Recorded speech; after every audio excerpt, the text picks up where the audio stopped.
भूपेश बघेल और भाजपा सांसद सरोज पांडे के बीच 4 माह बाद शनिवार को फिर से शब्दबाण चले हैं। बघेल ने जहां 2 साल पहले दुर्ग में हुए सुआ नृत्य महोत्सव को किसी वर्ल्ड रिकॉर्ड के लिए न करके बल्कि तत्कालीन सीएम और स्पीकर के साथ कमर मटका रही थी, इस पर सरोज पांडे ने कहा कि सीएम को अपनी बात मर्यादित शब्दों में रखना चाहिए। सीएम भूपेश बघेल ने मीडिया से बातचीत में कहा कि दुर्ग में सुआ नृत्य का कोई वर्ल्ड रिकॉर्ड नहीं बना था, बल्कि राज्यसभा सांसद सरोज पांडे पूर्व सीएम डॉक्टर रमन सिंह और नेता प्रतिपक्ष धर्मलाल कौशिक के साथ कमर मटका रही थी। सीएम भूपेश बघेल शनिवार को चिरमिरी में थे। इस दौरान उन्होंने सरोज के बयान के संबंध में हुए सवाल पर हमला बोला। उन्होंने कहा कि सुआ नृत्य हमारे यहाँ की महिलाएं करती हैं। इस पर सरोज ने सीएम भूपेश को मर्यादित बयान देने की नसीहत दी है।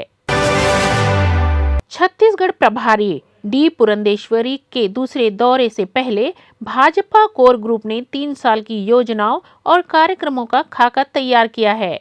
इसके अंतर्गत बूथ, मंडल, जिले और प्रदेश स्तर पर सम्मेलन आयोजित किए जाएंगे। सबसे महत्वपूर्ण बात यह है कि विधानसभा चुनाव से 1 साल पहले पीएम नरेंद्र मोदी की 5 सभाएं आयोजित की जाएंगी। ये सभाएं कहां-कहां होंगी और 3 सालों में क्या-क्या कार्यक्रम किए जाएंगे, ये तय करने के लिए पूर्व सीएम डॉक्टर रमन सिंह, राज्यसभा सांसद सरोज पांडे, पूर्व मंत्री बृजमोहन अग्रवाल और अजय चंद्राकर की एक कमेटी बनाई गई है। भाजपा प्रभारी पुरंदेश्वरी व सह प्रभारी नितिन नवीन 22, 23 व 24 दिसंबर को फिर से छत्तीसगढ़ के दौरे पर आ रहे हैं। इस दौरान वे कुछ जिलों में जाएंगे, वहां कार्यकर्ताओं से बातचीत करेंगे। पहले दौरे में प्रभारी ने जो जिम्मेदारियां दी थी उसकी समीक्षा भी करेंगी। ज्वाइंट ऑपरेशन को लेकर हुई बैठक के कुछ दिन बाद ही बालाघाट पुलिस को बॉर्डर के जंगल में बड़ी सफलता मिली है। पुलिस की टीम ने बोरगांव के जंगल में एनकाउंटर में 2 महिला नक्सलियों को ढेर कर दिया है। मारी गई महिला नक्सलियों पर 8-8 लाख रुपए का इनाम था। इसमें एक नक्सली छत्तीसगढ़ के बीजापुर और दूसरी गढ़चिरौली की है। बालाघाट एसपी अभिषेक तिवारी ने मामले की पुष्टि करते हुए बताया कि उन्हें लांजी इलाके में बॉर्डर से लगे बोरगांव जंगल में नक्सलियों की मौजूदगी में सूचना मिली थी। इसके बाद शुक्रवार शाम में ही फोर्स सर्चिंग के लिए रवाना किया गया। शुक्रवार शनिवार की दरमियानी रात फोर्स नक्सल कैंप के पास पहुंची, जहां नक्सलियों ने जवानों पर फायरिंग शुरू कर दी। क्षेत्र में धान की पैरावट में आग लगने की घटना आए दिन सामने आ रही है। इसी तरह का एक मामला ग्राम आतर गांव का भी सामने आया है। ग्राम में लगातार 3 दिनों से अलग अलग किसानों के पैरावट में आग लगने की सूचना मिल रही है। नगर से महज 8 किलोमीटर दूर ग्राम आतर गांव के किसान डाकेश्वर साहू की पैरावट में शुक्रवार एवं हेमलाल कंवर के पैरावट में शनिवार को अचानक आग लग गई। इसमें किसान का आधे से ज्यादा पैरावट जलकर राख हो गया। घटना गुरुवार शनिवार की है। अचानक जब किसान के पैरावट में आग लगी, जो धीरे धीरे पैरावट को आग ने पूरी तरह चपेट में ले लिया। इसे बुझाने ग्रामीण घंटों मशक्कत करते रहे। घटना की सूचना देने के बाद दमकल वाहन के आते तक आग काफी भभक चुकी थी। पेंड्री स्थित कोविड-19 हॉस्पिटल में ऑक्सीजन की कमी से खैरागढ़ निवासी एक व्यक्ति की मौत हो गई थी। मामले में परिजनों की ओर से हॉस्पिटल प्रबंधन पर लापरवाही का आरोप लगाते हुए कार्रवाई की मांग की गई थी। इसके बाद कलेक्टर टी.के. वर्मा ने एडीएम सीएल मार्कंडे को जांच अधिकारी नियुक्त किया था। एडीएम की ओर से मामले की जांच रिपोर्ट कलेक्टर को सौंप दी गई है। कलेक्टर वर्मा ने बताया कि जांच प्रतिवेदन में पता चला है कि मृतक के परिजन कार्रवाई नहीं बल्कि अस्पताल की व्यवस्था में सुधार चाहते थे, इसलिए शिकायत की गई थी। इस तरह प्रशासन की ओर से अस्पताल प्रबंधन को क्लीन चिट दे दिया गया है। कोविड अस्पताल में मौत का यह मामला 15 नवंबर को सामने आया था। इस दिन अस्पताल में ऑक्सीजन की सप्लाई ठप थी, इसलिए अस्पताल प्रबंधन की ओर से मामला सामने आने के बाद ऑक्सीजन सप्लाई करने वाले ठेकेदार की निविदा निरस्त की गई है। पुलिस को शुक्रवार की रात कंटेनर में मवेशियों को दूसरे प्रदेश ले जा रहे तस्करों को पकड़ने काफी मशक्कत करनी पड़ी। पुलिस को मुखबिर से सूचना मिली थी कि मवेशियों को लोड कर बूचड़खाने ले जाने की तैयारी है। पुलिस ने लखनपुर इलाके में नाकेबंदी कर वाहनों की जांच शुरू की तो एक कंटेनर चेक पोस्ट को तोड़कर भाग निकला। इससे हड़कंप मच गया। तेजी से भाग रहे कंटेनर क्रमांक यूपी 12 BT 1335 को पकड़ने पुलिस ने वायरलेस पर पॉइंट चलाया। इससे पूरे जिले में पुलिस अलर्ट हो गई। अंबिकापुर में बिलासपुर चौक के पास पुलिस ने हाईवे में ट्रक खड़ा कर दिया ताकि कंटेनर आगे न जा सके। पुलिस की प्लानिंग काम आ गई। घर में संतों के भेष में शांति पाठ कराने आए साधुओं ने नदी में विसर्जन के दौरान पूजा में रखे गए 1.71 लाख नकद और गणेश की चांदी की मूर्ति और सोने की चैन लेकर भाग गए। इस दौरान लूट की वारदात को अंजाम देने उन्होंने शांति पाठ कराने वाले उप सरपंच को नदी में धकेल दिया। शिकायत मिलते ही पुलिस अलर्ट हुई और एक आरोपी को लूट के रुपयों और इसमें प्रयुक्त वाहन को जब्त कर लिया है। वहीं 2 आरोपी फरार हैं। शंकरगढ़ निवासी रूपेश अग्रवाल ने घर में शांति पाठ कराने 3 बाबाओं को बुलाया था। इनमें दिल्ली निवासी बाबा संजय शर्मा उर्फ सच्चिदानंद, रीवा के जाबा थाना इलाके के आशुतोष सिंह व संजय मिश्रा को बुलाया था। इस दौरान उन्होंने थाली में 1.71 लाख रुपए और चांदी की गणेश की मूर्ति रखवाई। इसके बाद रुपए की शुद्धिकरण और अन्य सामान को विसर्जन के लिए ले गए। जिले में 5 साल के भीतर यातायात का दबाव 3 गुना बढ़ा है। इसके लिए नई सड़कों पर काम शुरू हो गया है। पश्चिम क्षेत्र के भारी वाहनों के लिए 27 किलोमीटर सड़क 179 करोड़ में बनवाई जाएगी। दूसरी ओर हसदेव नदी पर बने 2 महत्वपूर्ण पुल सर्वमंगला व कुदुरमाल की हालत खराब होने लगी है। मरम्मत कराकर काम चलाया जा रहा है। दोनों जगहों पर नया पुल बनाने 30 करोड़ की लागत आएगी, लेकिन ध्यान नहीं दिया जा रहा है। यही हाल कटघोरा बाईपास पर ढेलावीडीह के पास बने अहिरन नदी पुल के छड़ नजर आ रहे थे। इससे 15 दिनों तक आवाजाही बंद कर मरम्मत करानी पड़ी थी। इस पुल के लिए प्रपोजल भेजा है, लेकिन मंजूरी नहीं मिली। सड़कों के साथ ही कई पुल पुलियों की हालत ठीक नहीं है। पहले शहर में ही भारी वाहनों की संख्या 600 के करीब थी, वह बढ़कर 2000 तक पहुंच गई है। जिस समय पुल का निर्माण हुआ था उस समय के यातायात को ध्यान में रखकर ही इसकी डिजाइन की गई थी। भारी वाहनों के दबाव के कारण ज्वाइंट में गैपिंग की समस्या आ रही है। इससे मरम्मत करानी पड़ रही है। बेटी को दहेज में 35 पौधे देकर विदा किया गया। अब यह चरामेती फाउंडेशन परिवार की परंपरा बन चुकी है। इसके पहले संगठन प्रमुख प्रशांत महतो ने 2 साल पहले अपनी बहन की शादी में दहेज में पौधे व मेहमानों को भी रिटर्न गिफ्ट के रूप में पौधे दे चुके हैं। अब यह पेड़ बनकर फल भी दे रहे हैं। दीपका निवासी चंद्रभूषण महतो के भाई महेंद्र कुमार महतो की बिटिया नम्रता का विवाह कोरबा के सेवक राम जायसवाल के पुत्र अविनाश जायसवाल के साथ कबीर भवन सामाजिक रीति रिवाज से संपन्न हुई। कटघोरा वन मंडल के पसान परिक्षेत्र में उत्पात मचा रहे हाथियों को खदेड़ने पश्चिम बंगाल से 10 सदस्यीय हुल्ला पार्टी शनिवार को पहुंच गई है। शाम को टीम हाथियों का लोकेशन लेने जंगल में गई है। देर शाम तक तनेरा जलके के आसपास हाथियों के होने की जानकारी मिली थी। दंतेल हाथी 2 लोगों को मार चुका था। उस पर भी हुल्ला पार्टी की टीम नजर रखेगी। गांव में घुसने पर जंगल की ओर खदेड़ेंगी। अभी सरगुजा की टीम नहीं पहुंची है। 2 दंतेल हाथी झुंड से अलग होकर उत्पात मचा रहे हैं। इसकी वजह से ही टीमों को बुलाई गई है। 4 दिनों के भीतर दंतेल हाथी 3 लोगों की जान ले चुके हैं। वन अमले की कमी की वजह से हाथियों की निगरानी नहीं हो पा रही थी।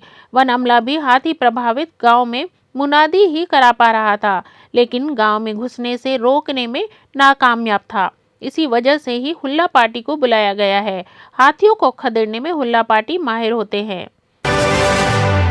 कुसमुंडा थाना क्षेत्र में बिजली मीटर का लोड बढ़ाने, नगर निगम में नौकरी लगाने और गरीबी रेखा का लोन निकलवाने के नाम पर लोगों के साथ लाखों की ठगी करने वाले आरोपी को पुलिस ने बिहार के पटना से गिरफ्तार किया है।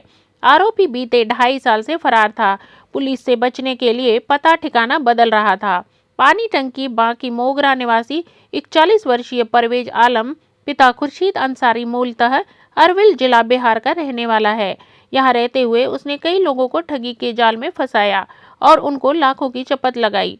कुसमुंडा क्षेत्र निवासी रामेश्वर प्रसाद सोनी ने 2.5 साल पहले शिकायत दर्ज कराई थी कि परवेज आलम ने उसके फोटोकॉपी दुकान में आकर खुद को बिजली विभाग का कर्मचारी बताते हुए बिजली मीटर का लोड बढ़ाने का झांसा देकर उससे 12,000 रुपए की ठगी की थी।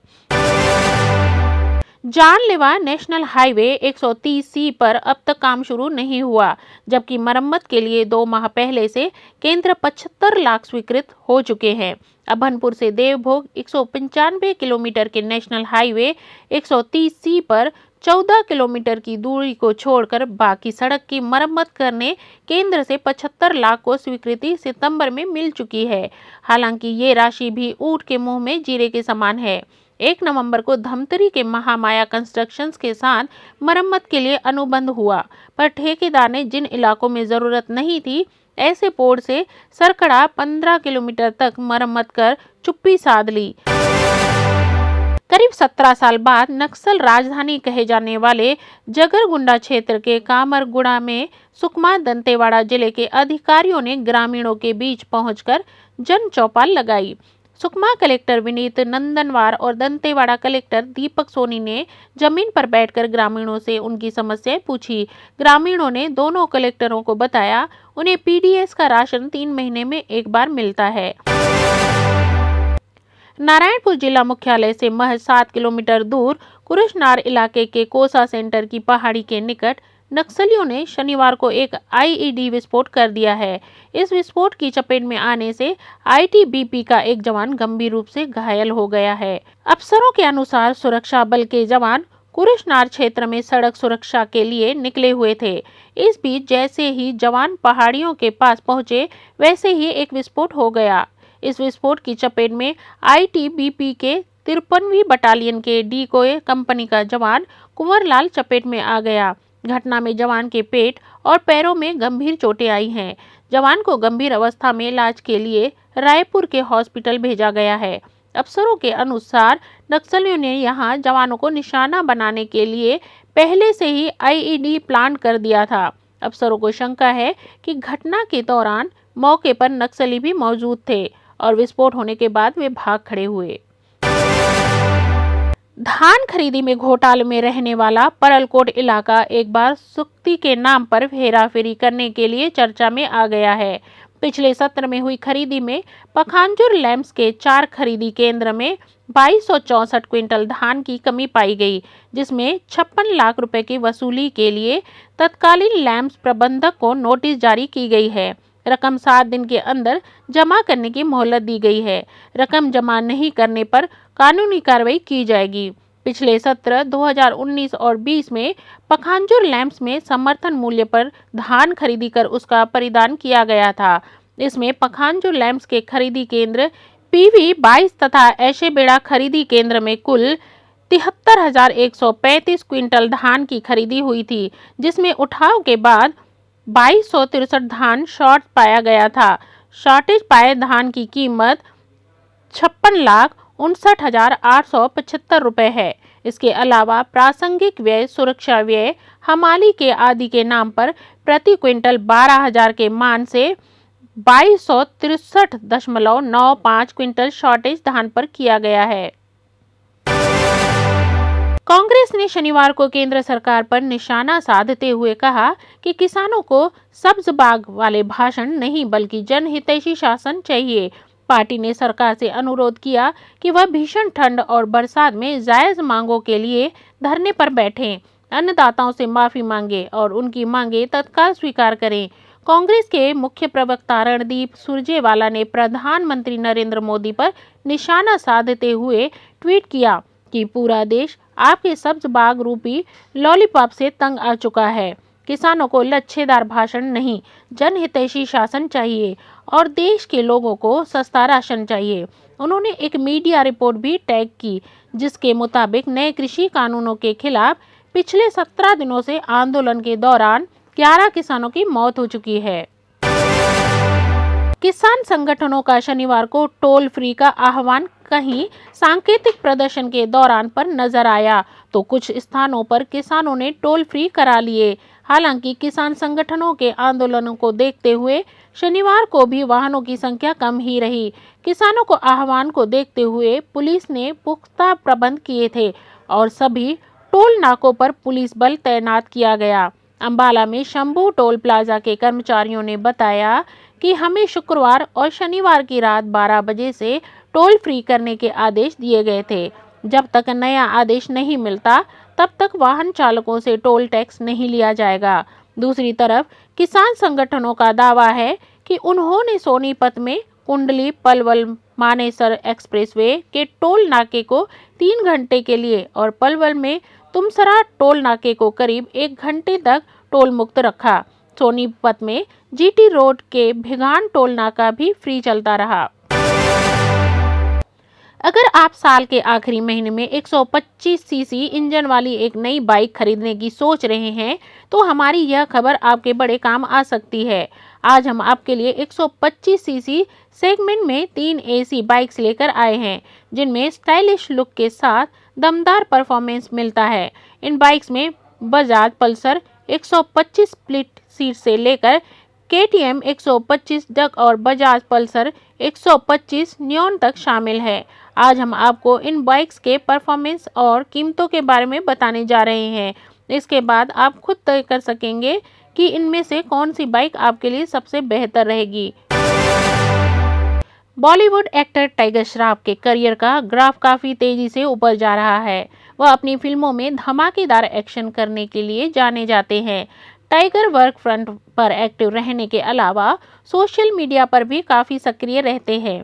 इंस्टाग्राम के जरिए अपने करोड़ों फैंस से जुड़े रहने वाले टाइगर ने हाल ही में फैंस को उनसे सवाल पूछने का मौका दिया, जिसके जवाब भी वह सोशल मीडिया पर ही देने वाले थे।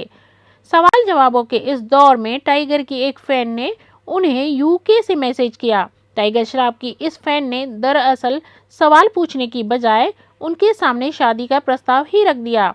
इंस्टाग्राम पर टाइगर द्वारा किए गए इस आस्क बी एनीथिंग सेशन में उनकी फैन ने लिखा, यूके आ जाओ और मुझसे शादी कर लो। इस सवाल के जवाब में टाइगर ने लिखा, शायद कुछ सालों बाद जब मैं आपको सपोर्ट कर पाऊंगा, तब तक बहुत ज़्यादा कमाना और सीखना है मुझे। शाहिद कपूर और मीरा राजपूत बॉलीवुड के सबसे क्यूट कपल्स में से एक हैं। उनकी शादी को 5 साल पूरे हो चुके हैं और दोनों का प्यार साल दर साल बढ़ रहा है। ये जोड़ी एक दूसरे से जितना प्यार करती है, एक दूसरे की उतनी ही टांग भी खींचती है। शाहिद कपूर पिछले कई दिनों से अपनी फिल्म जर्सी की शूटिंग में बिजी थे। अब वह आखिरकार घर वापस लौट आए हैं। ऐसे में मीरा की खुशी का ठिकाना नहीं है। मीरा राजपूत ने शाहिद की और उनके साथ खींची गई फोटोज को अपने इंस्टाग्राम अकाउंट पर शेयर किया है। इन फोटोज को मीरा ने काफ़ी फनी कैप्शन दिए हैं। उन्होंने शाहिद कपूर की फोटोज शेयर की जिनमें वह अपने फ़ोन में बिजी दिखाई दे रहे हैं। मीरा ने कैप्शन लिखा, मेरा क्रश घर आ गया लेकिन अभी भी लॉन्ग डिस्टेंस चल रहा है। बॉलीवुड एक्टर सलमान को एक्टिंग नहीं, उनकी जिंदा दिली के लिए भी जाना जाता है। सलमान ने शनिवार को अपने बॉडीगार्ड जग्गी का बर्थडे सेलिब्रेट किया। इसका एक वीडियो सोशल मीडिया पर जमकर वायरल हो रहा है। वीडियो में सलमान खान कुछ ऐसा करते हैं कि सभी की हंसी छूट जाती है। वीडियो में देखा जा सकता है कि बॉडीगार्ड जग्गी अपना बर्थडे केक काटते हैं। इसके बाद वह सलमान खान को केक खिलाने अपना हाथ आगे बढ़ाते हैं। इस पर वह अपना मुंह केक के पास लाते तो हैं, लेकिन बिना केक खाए फौरन हटा लेते हैं। इसके बाद सलमान कहते हैं, केक बहुत अच्छा है। उनकी यह बात सुनकर वहां मौजूद सभी लोग हंसने लगते हैं। बॉलीवुड एक्ट्रेस आलिया भट्ट और एक्टर रणवीर सिंह ने पिछली कई फिल्मों से अपनी एक्टिंग से दर्शकों का दिल जीता है। दोनों पहली बार फिल्म गली बॉय में नजर आए थे। इस फिल्म ने बॉक्स ऑफिस पर काफ़ी धमाल मचाया था। दोनों के फैंस के लिए खुशखबरी है कि दोनों करण जौहर की आने वाली फिल्म में रोमांस करते नजर आएंगे।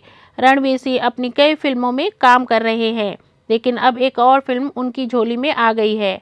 मीडिया रिपोर्ट की माने तो रणवीर सिंह और आलिया जल्द ही सिल्वर स्क्रीन शेयर करते दिखाई देंगे। अगर इस फिल्म की बात करें तो इसको लेकर ज्यादा कुछ जानकारी सामने नहीं आई है, लेकिन सूत्रों के मुताबिक इस फिल्म की शूटिंग अगले साल 2021 में शुरू होगी।